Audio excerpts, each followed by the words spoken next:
ठीक है।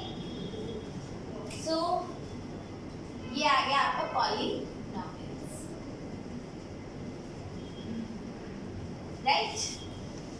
पॉलिनॉमियल्स में हम लोगों ने जनरल फॉर्म ऑफ पॉलिनॉमियल पढ़ लिया था, ax square plus bx plus ax square plus bx plus c। I hope सबने इनके मिडिल टर्म्स स्प्लिटिंग अब आप लोग कंफर्टेबल थोड़ा सा हो, ये बात समझ में आ रही है। You are slightly comfortable. ध्यान बोर्ड पर, कंसंट्रेशन 100%, ठीक है, ओके। तो आप लोगों को I hope is this visible Simar, इसमें देखो, यस मैम। ठीक है। तो आप लोगों ने मिडिल टर्म स्प्लिटिंग सीख लिया। तो मिडिल टर्म स्प्लिटिंग से आप लोग अब क्या कर सकते हो, जीरोस निकाल सकते हो। You can find zeros by middle term splitting. ये बात समझ में आ रही है, सबको समझ में आ रही है, नाइस। अब इसके बाद क्या करना है बच्चे, हमें ये हो गया हमारा, जो जीरोस होते हैं इन जीरोस का मैंने आपको मतलब समझाया था, जीरोस का मतलब समझाया था, और वो मतलब क्या होता है, वंश। That means you have not revised. That is very bad. Simar, Kavya, zeros of a polynomial. Tashi, Dharna, They are equal to the zero. Abhidha, उसकी वैल्यू से आंसर जीरो आता Rizima, है। मैम जितनी हाईएस्ट डिग्री होती है उतने zeros होते हैं और जीरोस को रिप्लेस करके जीरो आता है।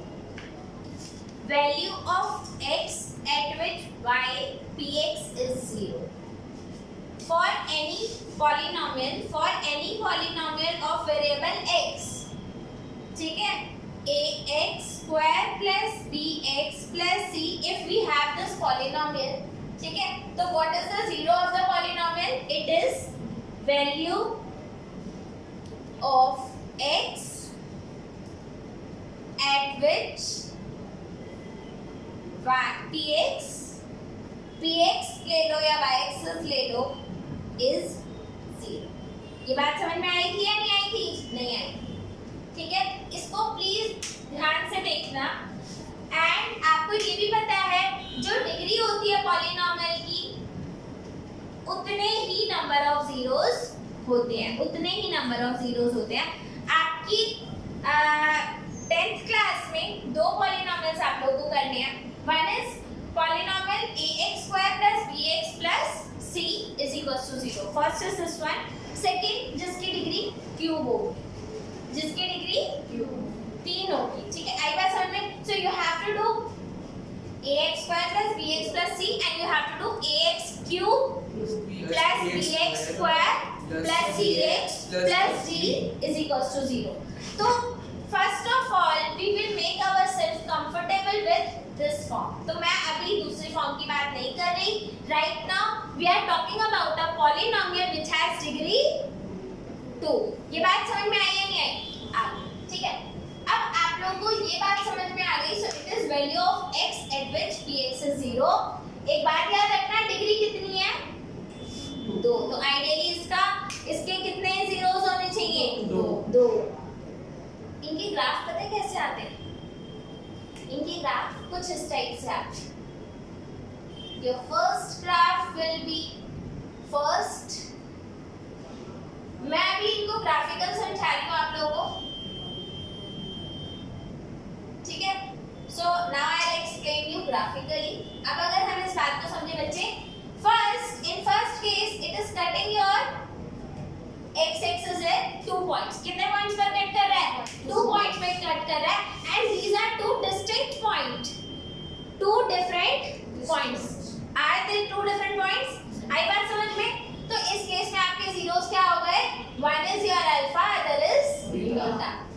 तो it has two distinct zeros, two distinct zeros which are alpha and beta। ऐसा रहा है बच्चे, जिस केस में वो सिर्फ उसको एक ही पॉइंट पर टच है। इन दिस केस, ठीक है, since the graph is like this, so you will say it has two zeros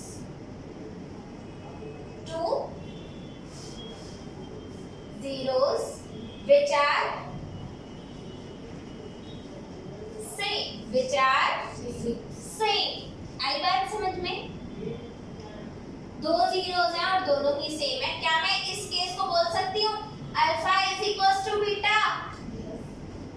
इस केस में एक ही जीरो है, मतलब alpha is equals to beta.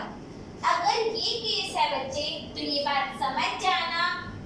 अच्छा सॉरी, ये समझ आया है कि आई एम सॉरी, ठीक है। This is this one, it is not cutting x axis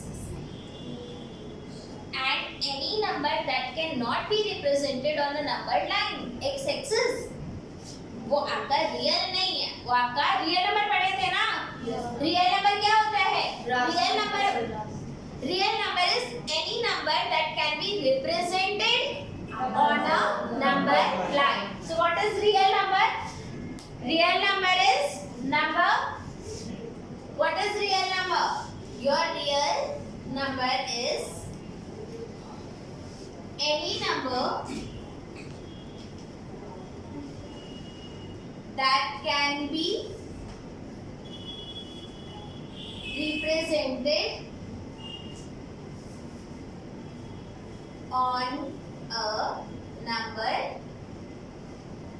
line। बच्ची बात समझ में आई या नहीं आई? बात समझ में आई? Here we cannot represent it on x-axis, so you will say no real zeros। अब एक बात बता रही हूँ बच्चे, ये जो कॉन्सेप्ट है वैसे ही कॉन्सेप्ट आपके चैप्टर 4 में गिवन है ग्राफिकली, ठीक है, लेकिन क्योंकि इट इज इंटरकनेक्टेड एंड आपको पता है 10th क्लास में तो they can go to any level, ठीक है, तो मैं आप लोगों को समझा के रखूँ, ठीक है। तो now you know it. So whenever you are talking, because it is a quadratic actually, since it is having degree 2. Degree 2 is quadratic, पढ़ा तो था, linear, quadratic, cubic, right? तो linear तो ये है नहीं, ये क्या है? quadratic है। quadratic की बच्चे एक बड़ी characteristic property होती है, वो curved ऐसे होता है, मतलब आप ये समझ लो एक descending एक ascending आएगा। अगर आपके पास ग्राफ अगर ऐसा है, अगर आपका ग्राफ कुछ ऐसा है, आप इसे ये नहीं बोलोगे कि ये क्वाड्रेटिक है and both the zeros are same. No, ये आपका लीनियर है विद 1 0। ये क्या है? लीनियर है विद 1 0। लेकिन बच्चे इधर क्या है? शेप ही बता रही है, क्वाड्रेटिक है, कर्व्ड होना चाहिए। क्या होना चाहिए? कर्व्ड होना चाहिए। So it will be curved with 2 0 which are 2 zeros with। तो इस कंडीशन को आपने ये समझो कि इस केस में आपका अल्फा और बीटा दोनों सेम है। ये बात समझ में आई या नहीं आई? आगे समझ में? Is this clear to everyone? Should I rub this? कर दो रब? हाँ, लिखना है? चलो ठीक है, okay.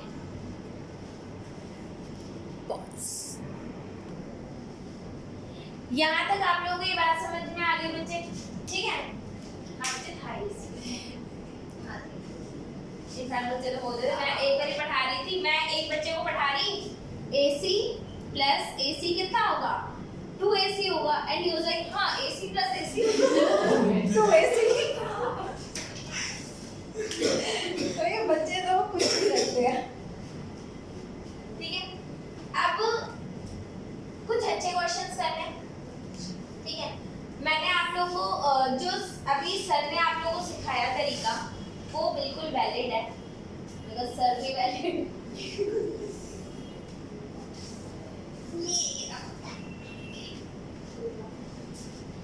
Now please see here that ये तरीका तो होता ही है x स्क्वायर में, नहीं सॉरी, अच्छा अगर आपको भाई मैं अब वो नहीं दिखा रही, वेरिफिकेशन नहीं सिखा रही, आपको पता है पॉलिनोमियल क्या है? px है, क्या है? ax square plus bx plus c। इसके दो जीरोस हैं alpha and beta. Alpha plus beta किसके इक्वल होता है? और अल्फा बीटा किसके इक्वल होता है? अब मान लो अगर जैसे एक क्वेश्चन गिवन है आपको 1/4 एंड -1, ठीक है, जहाँ पे पहला क्या है? सम, दूसरा क्या है? दूसरा आपका प्रोडक्ट है। So you have some, you have product and अब आपको क्या निकालना है? पॉलिनोमियल निकालना है। तो बच्चे दो तरीके होते हैं आपके, ठीक है। पहला तो ये हो गया पहला तरीका जो स्कूल में कराया जाता है। अब क्योंकि स्कूल में कराया जाता है तो मैं आपको दोनों बता दूंगी। मैं अगर मान लो कभी क्वेश्चन अगर ये एमसीक्यू में आ जाए तो आपको शॉर्टकट भी बता दूंगी, और अगर पेपर में 2 नंबर का आ जाए तो मैं आपको लॉन्ग कट भी बता दूंगी। तो शॉर्टकट भी बताएंगे और लॉन्ग कट। तो एक बताती हूँ आपको, पहले तो लॉन्ग कट। पहला क्या बताती हूँ? लॉन्ग। फिर बताऊंगी शॉर्ट। तो there is a way of doing it short, there is a way of doing it long. बता रही हूँ, ठीक है। लॉन्ग में क्या करोगे? Alpha plus beta is equals to minus b upon a is equals to 1/4।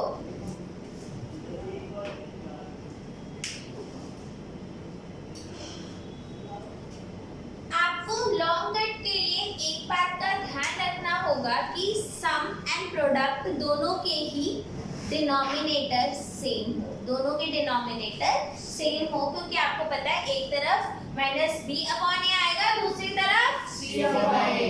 क्या समझे? समझे, ठीक है। आई बात समझ में? तो एक है आपका 1/4, एक है आपका -1। अब इनका डिनोमिनेटर सेम होना चाहिए बच्चे, चाहे वो -1 हो, चाहे वो -1 हो या फिर -4/4 हो। बताओ कोई दिक्कत? नहीं बच्चे। अगर आप किसी नंबर को ऊपर यानी कि न्यूमरेटर एंड डिनोमिनेटर दोनों में अगर आप मल्टीप्लाई करते हो किससे? 4 से या फिर किसी भी नंबर से, तो वो इक्वल है। मान लो अगर इधर ax x लिखा हुआ है और अगर मैं इसको bx अपॉन b लिख दूं, ओके, इसको मैं px अपॉन b लिख दूं, ओके। आई बात समझ में? Because you are multiplying it with the same number on the denominator and numerator both, and because it is denominator numerator both, and that's why it's okay. Okay?